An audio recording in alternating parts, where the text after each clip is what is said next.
What's good, everyone? Welcome back to Level 11. So, that Nintendo Switch 2 Direct finally came and went.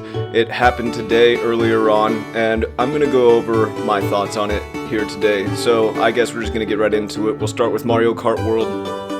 Game looks awesome. Game looks great. Keep in mind, I'm only focusing on the Direct right now. We'll talk about pricing and that kind of stuff later, but the game itself does look fantastic. As we saw in that initial first look at Switch 2, 24-player races are a thing, and the whole kind of deal of this game is that it's it sounds strange to say, but an open-world Mario Kart. And you can grind on rails with your carts, and you can, ride on walls with your carts. Looks like there's going to be a lot of customization, at least a bunch of different outfits for all the characters and the vehicles and things like that, more or less. So I'm not sure exactly how it works. You see Mario eating a burger in the trailer and then he transforms or something. I don't know, but I'm excited. Game looks awesome. I was really happy with the music, actually, in the trailer. I was really happy with the visual design and the approach that they had for the courses and all these different outfits. We haven't really had different outfits for a bunch of Mario characters since Mario Party 2. Mario Party 2! I mean, I could be wrong, but I think that's correct, and it's pretty sad if I am correct, because holy cow, that is an old-ass game. So, moving on immediately, after that, they had a sort of tech demo for Nintendo Switch. This looks cool, but they're charging for it, and I know I said I would talk about price later, and, the main thing is, it's a digital-only game, and there was no price disclosed.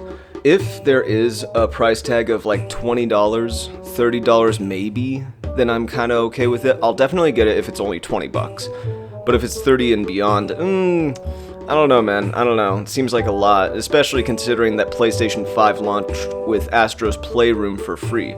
And Astro's Playroom was a very, very, very fun experience. So, I don't know, man. This is kind of...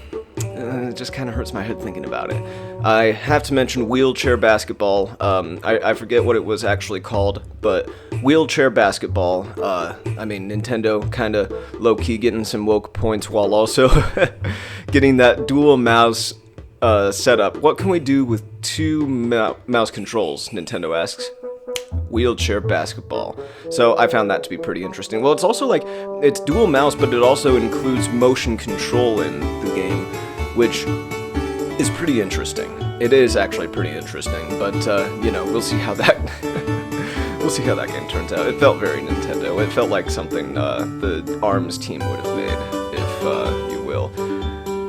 They did have a third-party section that was dedicated to a lot of games coming out on Switch. I will say the Switch 2 launch lineup looks pretty solid, at least thanks to third-party games. You had Elden Ring in there. I don't know if Elden Ring's going to be a day one game, but I think Hogwarts Legacy's going to be a day one. I think Deltarune, including chapters 3 and 4, is going to be day one. Now, I kind of found Undertale a little overrated. It's just... I don't know, man. Like, that whole idea of, oh, you don't have to fight the enemies, you can compliment them instead. It just sounds like some gay shit. I'm sorry, But Deltarune 3 and 4 did excite a lot of people, and that's what matters. So that's cool. Pretty sure that's day one for the Switch. Obviously, Mario Kart World is going to be day one for the Switch. But out of all of it, the third-party game that really got me excited, and a lot of people excited, was The Duskblood, From Software's next new game after Elden Ring Night Rain, exclusive to Nintendo Switch. It's got a 2026 release year, so that's all that we know about when it's coming out. Definitely reminds plenty of people, myself included, of Bloodborne. It's got a very similar style for the most part. I say for the most part because it seems a little more steampunk, and for some reason there's there's some kind of move where you can transform into a T-Rex for some reason. At this point, why not? Whatever. But at the same time, it's it just seems a little bit more mishmashed in as far as its overall design. It doesn't seem as tightly wound and focused from an art direction perspective as Bloodborne did, but at the same time, I don't think Nintendo wants to own the IP like Sony did with Bloodborne in this case, which is probably why From Software was willing to make an exclusive with them this time around. I've been hearing that it's PvE EVP, or, you know, like multiplayer that where, you know, you can fight each other as well as the NPCs, and it's like a lot of people were complaining online about this, and I'm not exactly sure why. I think it looks great. I'm excited. We'll see how it goes. That was probably the #1 announcement for me from the Direct. I kind of lost it when the From Software logo popped up because, you know, it's From Software, man. Shit's awesome. And then, let's see. We had Donkey Kong Bonanza.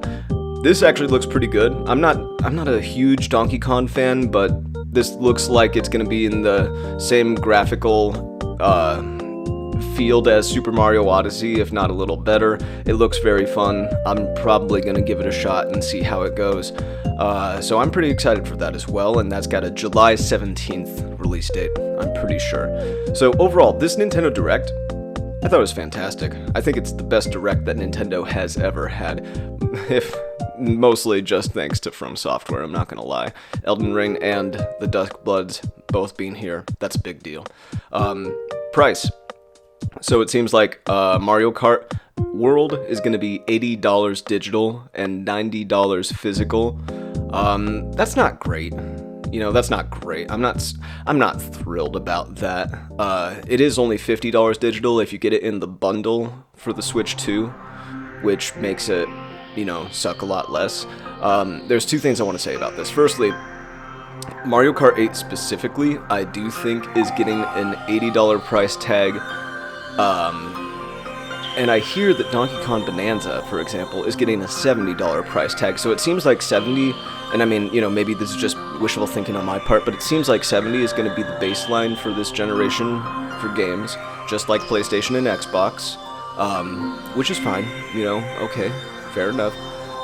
And they're giving Mario Kart World the $80 price tag because they see it as a higher value in the sense, kind of like how when Nintendo gave Tears of the Kingdom a $70 price tag. Now, Tears of the Kingdom at $70 is a different discussion entirely, but, you know what?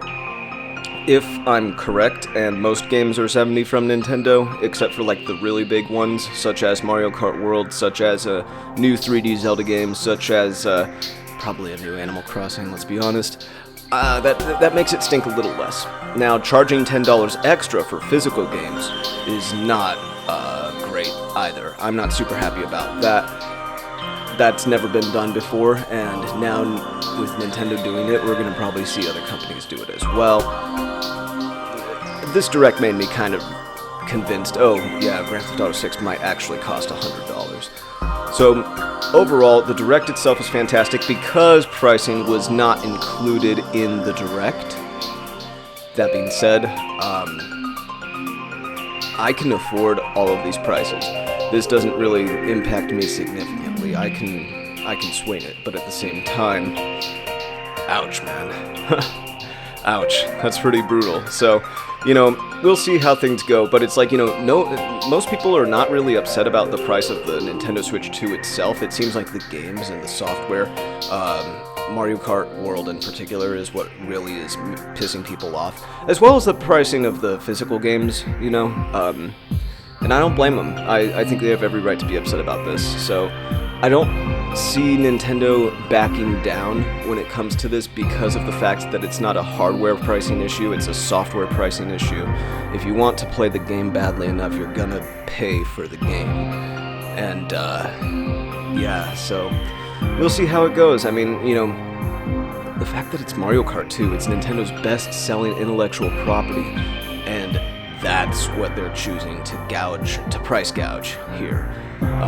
Pretty messed up, definitely a bummer. So, let me know what you guys think about this Nintendo Switch 2 Direct, as well as the pricing or any other thoughts down below.